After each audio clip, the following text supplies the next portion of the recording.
आइए थोड़ा सा उस पर मैं चर्चा करूंगा। सबसे पहले मैं आपसे ये चर्चा करना चाहूँगा कि होलिका दहन मनाया क्यों जाता है। तो जैसा हम लोग सब जानते हैं, पौराणिक मान्यताओं के अनुसार हिरण्यकश्यप का पुत्र थे प्रहलाद। प्रहलाद जो थे श्री हरि के परम भक्त थे, और हिरण्यकश्यप जो था वो दैत्यों का राजा था, असुरों का राजा था। उनको विष्णु से, हरि से बैर था, और प्रहलाद उनका बेटा था, लेकिन प्रहलाद को उतनी ही प्रीति थी श्री हरि से, श्री विष्णु से। तो वो बार बार कहा करता था कि तुम विष्णु का नाम छोड़ दो, लेकिन प्रहलाद जो थे एक सुर में ओम भगवते वासुदेवाय नमः, ओम विष्णवे नमः करते रहते थे। उसके बाद हिरण्यकश्यप ने बहुत कोशिश किया प्रहलाद को मारने का।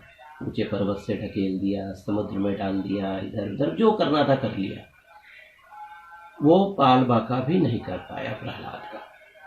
तो उसने एक बार ये सोचा, क्योंकि होलिका जो थी उसको एक आशीर्वाद था कि वो उसका अग्नि में नाश नहीं होगा।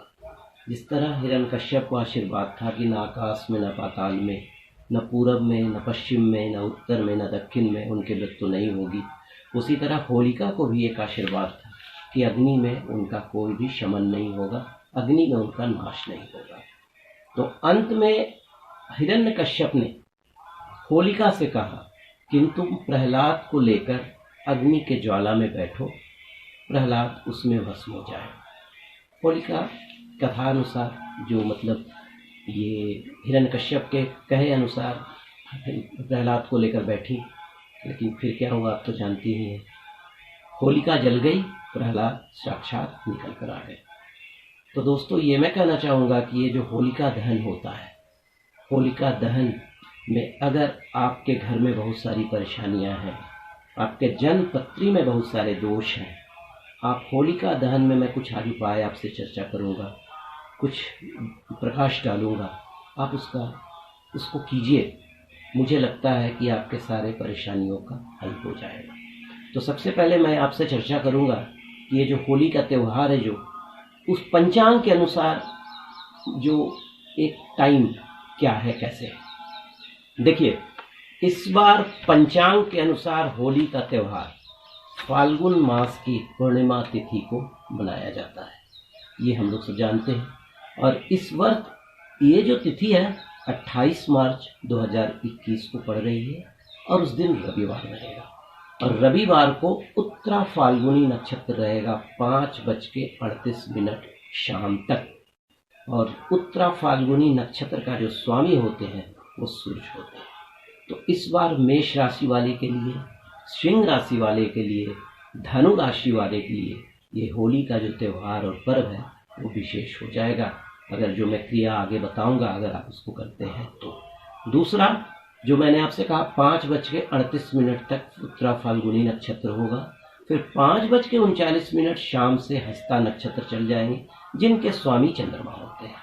और चंद्रमा होते हैं उसके बाद कर्क राशि वाले, मीन राशि वाले, मेष राशि वाले और वृश्चिक राशि वाले के लिए भी बड़ा उत्तम समय होगा। और ये जो हस्ता नक्षत्र होगा ये 29 तारीख को 4:20 शाम तक रहेंगे। ठीक है, अगले दिन 29 मार्च को होली का जो पावन पर्व है वो मनाया जाएगा। ठीक है, अब देखिए, एक चर्चा हम लोग हमेशा सुनते हैं कि होलिका दहन भद्रा में नहीं होना चाहिए। तो भद्रा काल का एक विशेष महत्व होता है। पौराणिक मान्यताओं के अनुसार कोई भी शुभ कार्य भद्रा में नहीं होता है, और ये कहा जाता है कि भद्रा जो थी वो सूर्य की पुत्री थी और शनि देव की बहन थी। तो उसमें कुछ जो गुण है उस शनि देव का भी है। इसी के कारण थोड़ा सा भद्रा को आगे पीछे करके नहीं माना जाता है। लेकिन ऐसा नहीं है कि भद्रा में सारे काम ही वर्जित हैं, कुछ काम ऐसे भी हैं जो भद्रा में भी किए जा सकते हैं। और हम लोग सब जानते हैं कि होली प्रेम और सौहार्द का त्यौहार है, रंगों का त्यौहार है। इस दिन जो दुश्मन भी होते हैं ना, अपने सारे गिले शिकवे छोड़कर सामने वाले से मिलकर होली का त्यौहार मनाते हैं।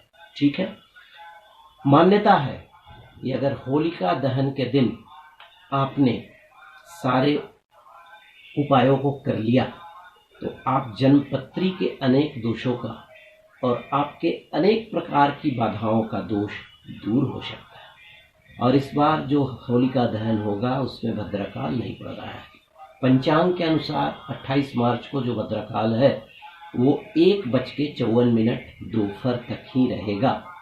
और होलिका दहन का जो शुभ समय है 28 मार्च रविवार के दिन वो 6:37 शाम से 8:56 तक रहेगा। और 29 मार्च को फाल्गुन मास की कृष्ण पक्ष की प्रतिपदा तिथि को होली का त्योहार मनाया जाएगा। अब आइए मैं आपसे चर्चा करता हूं कि होलिका जिस दिन जलेगी आप कौन सा उपाय करेंगे कि आपके सब बाधाओं का नाश हो जाए। देखिए मेरी बातों को नोट करेंगे आप। सबसे पहले होलिका जहाँ जल रही है वहाँ चले जाएंगे। आप अपने घर से सारी चीज़ें लेकर जाएंगे। सबसे पहले क्या करेंगे, 2 लौंग, 1 बतासा, 1 पान का पत्ता घी में डुबाकर आपके अंदर जो भी कामना है उस अग्नि को समर्पित करेंगे, ये बोलते हुए कि हे विष्णुदेव आप यहाँ पर उपस्थित हैं, हमारे इस कामना को स्वीकार कीजिए। जिस दिन होली का दिन होगा, होली 29 मार्च को भगवान को गुलाल जरूर अर्पित करेंगे। और घर का जो ईशान कोण होगा उसमें पूजा करेंगे, थोड़ा पुष्प डाल देंगे और गुलाल जरूर अर्पित करेंगे। उसके बाद होलिका दहन के दिन क्या करेंगे आप, 1 नारियल ले लेंगे, 2 लौंग लेंगे, 1 जायफल लेंगे, काला और पीला थोड़ा थोड़ा सरसों ले लेंगे, गुगल ले लेंगे और अपने सर पर से 11 बार उतार लेंगे। और परिवार के जितने मेंबर हैं, अगर किसी की तबीयत खराब रहती है, कोई आर्थिक परेशानी में फंसे हैं, अपने इन कामनाओं को करते हुए, और सबका ये जो कोटा होगा, 1 नारियल, 2 लौंग, जायफल, काला पीला सरसों, गुगल, ये सब का अलग अलग होगा। एक ही आदमी के ऊपर से सारे का नहीं उतरे, मतलब एक ही जो आप जो लेंगे नारियल वो सबके लिए अलग अलग होगा, ठीक है। उसके बाद 1 आटे का 2 मुखी दीपक गुलाल छिड़क कर दरवाजे के बाहर रख देंगे, ठीक है। जब वो ठंडा हो जाएगा ना तो उसको जाके होलिका के जो होलिका दहन हो रहा होगा, जो अग्नि समर्पित अग्नि जो जल रही होगी उसमें जाकर डाल देंगे, ठीक है। होली के दिन हनुमान जी की पूजा अवश्य करेंगे। हनुमान जी को चमेली का तेल और सिंदूर जरूर अर्पित करेंगे, ठीक है।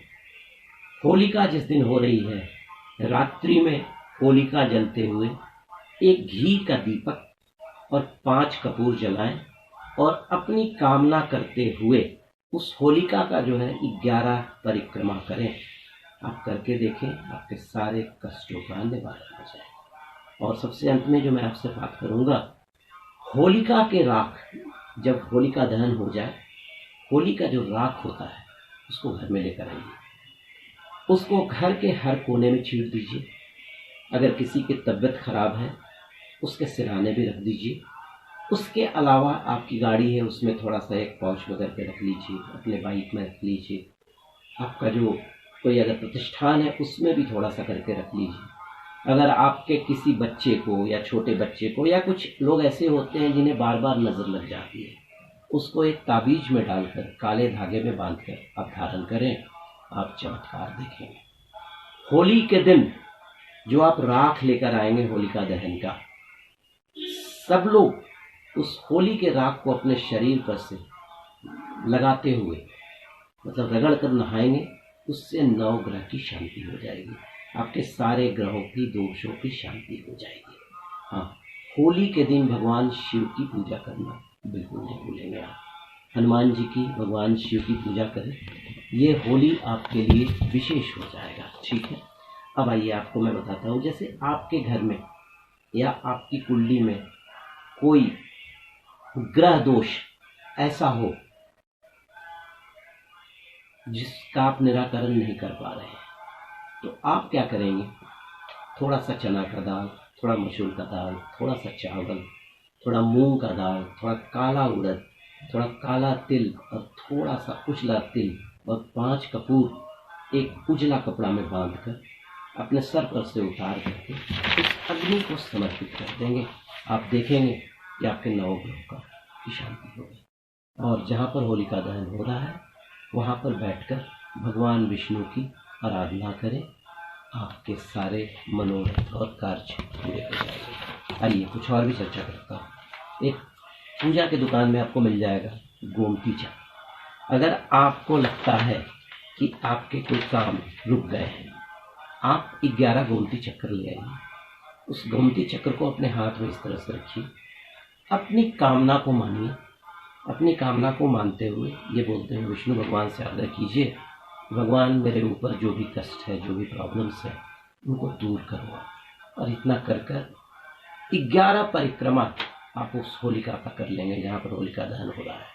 उसके बाद गोमती चक्र को डाल देंगे, आपके सारे कष्टों का निवारण हो जाएगा। ठीक है। और अगर आपको बार बार आर्थिक हानि हो रही है, ठीक है, तो भी आप क्या करेंगे, 5 गोमती चक्र ये कल्पना करते हुए कि भगवान मेरे सारे कर्जों का निवारण करो, आप होलिका दहन में डाल देंगे, आपके सारे कष्टों का निवारण हो जाएगा। तो दोस्तों, आपको होली का बहुत बहुत शुभकामना। होली का बहुत बहुत शुभकामनाओं के साथ मैं ज्योतिष ग्रह में अमरेंद्र आपसे विदा लेता हूँ। अगले एपिसोड में कुछ और भी लेकर आऊँगा। अभी एक वीडियो और मेरा होगा जिसमें मैं आपसे चर्चा करूँगा होली के दिन कौन सी राशि वाले किस रंग से, किस गुलाल से होली खेलें जिनसे उनके सारे ग्रहों की स्थिति ठीक रहे। आज के लिए बस इतना ही। नमस्कार।